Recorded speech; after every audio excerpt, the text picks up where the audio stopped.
Hi and hello दोस्तों, खुश आमदीद कहता हूँ मेरी इस नई वीडियो में, कि जिसमें मैं आपको बताने वाला हूँ कि कंप्यूटर का दिमाग यानी ब्रेन ऑफ कंप्यूटर किसे कहते हैं। दोस्तों, ये कंप्यूटर का वो हिस्सा होता है कि जिसके बगैर हम कंप्यूटर को कंप्यूटर नहीं बल्कि एक छोटा सा खिलौना कहेंगे, क्योंकि एक्चुअल में कंप्यूटर में जितना भी काम हो रहा होता है वो सारा इसकी बनिस्बत हो रहा होता है। तो मजीद अपना और आपका टाइम वेस्ट किए बगैर चलते हैं उस मेन टॉपिक की तरफ और देखते हैं कि असल में ये है क्या चीज़।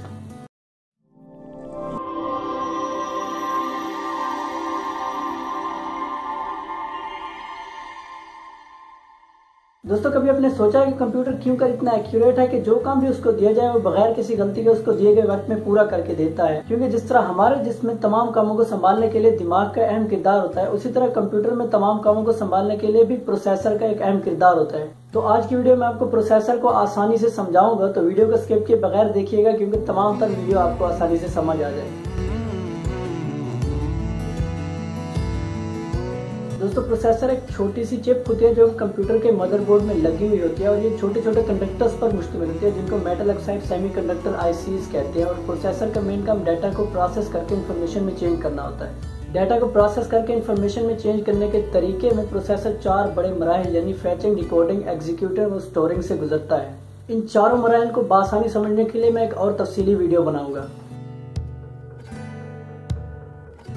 अगर पुराने ज़माने के सीपीयूज़ में प्रोसेसर को देखा जाए तो वो इतने स्पीडी और छोटे नहीं थे जितने कि आजकल इस्तेमाल हो रहे हैं, क्योंकि उन दिनों कंप्यूटर बड़े हुआ करते थे।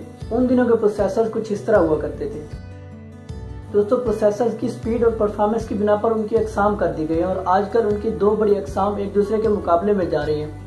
उन दोनों अकसाम का नाम इंटेल और AMD यानी एडवांस माइक्रो डिवाइसेज है। इंटेल के प्रोसेसर में सेलेरॉन, पेंटियम और कोर का इस्तेमाल किया जा रहा है, और AMD के प्रोसेसर में सेम्प्रोन, एथलोन और फेनम की अकसाम इस्तेमाल की जा रही है। इन दोनों की निस्बत अगर अच्छे की बात की जाए तो मेरा जवाब उसमें AMD का होगा, क्योंकि वो कोर भी ज्यादा देता है और उसकी स्पीड भी ज्यादा होती है। और अगर कीमत को देखा जाए तो इंटेल की बनिस्बत उसकी कीमत भी कम होती है। दोस्तों, अगर प्रोसेसर की स्पीड को देखा जाए तो वो क्लॉक स्पीड पर डिपेंड करता है कि प्रोसेसर की क्लॉक स्पीड जितना ज्यादा होगी उतना वो अच्छी परफॉर्मेंस देगा और सही स्पीड से चलेगा, और जितना भी क्लॉक स्पीड कम होगी वो सही हिसाब से नहीं चलेगा और बार बार हैंग होता रहेगा।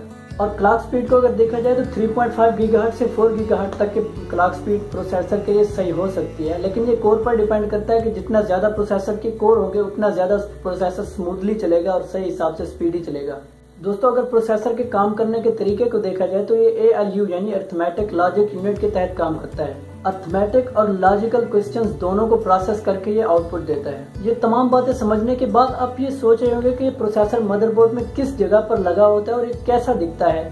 तो मैं आपको बताता चलूं कि ये प्रोसेसर एक छोटा सा स्क्वायर शक्ल का पुर्जा होता है जो कि मदरबोर्ड में रैम के साथ फिट होता है। रैम के साथ इसकी एक खसूसी सॉकेट बनाई जाती है जिस पर प्रोसेसर लगाया जाता है, और उसके ऊपर हीट सिंक और फैन को लगाया जाता है ताकि प्रोसेसर गर्म ना हो जाए। प्रोसेसर को उस सॉकेट के साथ जोड़ने के लिए पहले तो पिन्स इस्तेमाल की जाती थी, लेकिन आजकल मेटालिक कनेक्टर इस्तेमाल होते हैं। दोस्तों, आजकल जहाँ पर भी प्रोसेसर की बात होती है वहाँ कोर की बात लाजमी होती है। तो आप ये सोच रहे होंगे कि ये कोर क्या होते हैं, ये क्यों कर बनाए जाते हैं। तो मैं आपको बताता चलूँ कि कोर प्रोसेसर की तादाद को कहते हैं, यानी कि जितना प्रोसेसर ज्यादा होंगे उतना कोर ज्यादा होगा, और जितना कोर ज्यादा होंगे उतना प्रोसेसर स्मूथली चलेगा।